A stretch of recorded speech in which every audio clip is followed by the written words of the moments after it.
You have your loop, you have your 2 legs, all right? So the thumb as a guide, and these fingers keeping this braid taut so it doesn't move as I'm doing what I'm doing.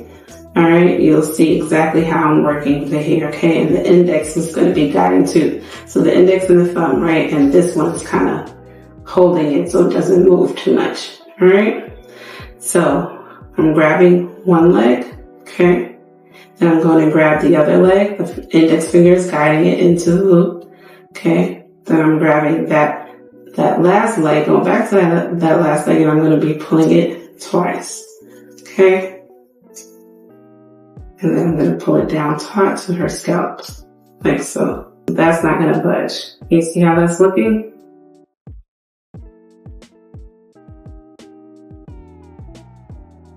I'm going to do that all the way down there. And to do that technique and that method, you definitely have to make the pieces smaller, because then it's going to unravel. That knot will not stay. Important for you to make it smaller. All right, take the latch nut, put it up under the braid. Grab the hair, you loop in 2 legs, grab the first one, the second one, go back to the first one, pull it twice.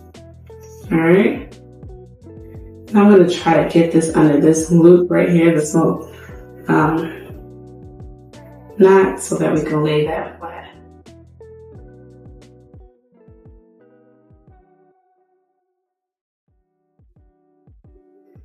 And put it right over it. There we go. Now let's flat to the braid. Alright. And that's how that's looking. So now she has a part that she can kind of play around with without actually having a knotless part. You can see me do a little bit more faster.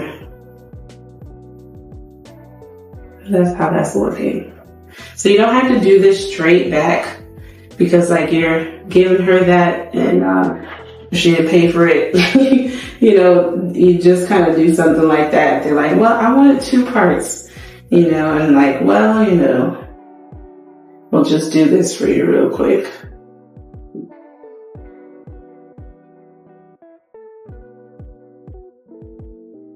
Or the client might have been like, I thought I would have liked the middle part of this hair, but I don't really like the side part more. So you give them something that they can play around with. An option. But if you did the whole head in the front like this, it'll be very voluminous. And a lot of people don't like that. So I'm trying not to do that everywhere. I'm like, well, pick a side, we'll just go ahead and do that.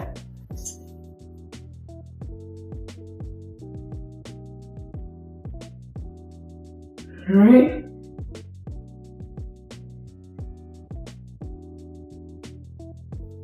That's how that's looking.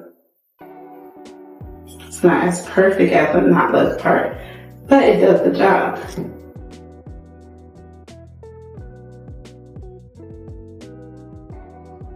Some clients actually prefer this method because they don't mind it looking like this. Some other people think that other method looks wiggy and they're used to crochet braids looking like this, so they'd rather this method.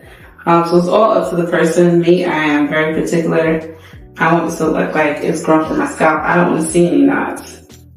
So that's why I created the seamless hairline technique.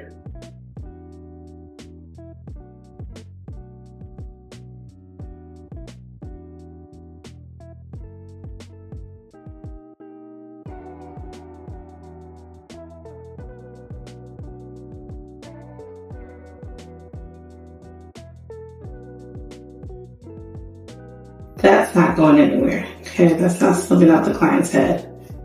Okay, that feels a little bit more safe to do. So a lot of clients don't wear crochet on vacation because their hair is coming out once they get in the water. So we specialize in this technique to where that's not going to happen to our clients. Most will happen is that the hair tangles, because at the end of the day it's still synthetic, although water friendly. You just need to know how to manage synthetic hair, okay? Really cute while you're at home, or if you work at home, from home.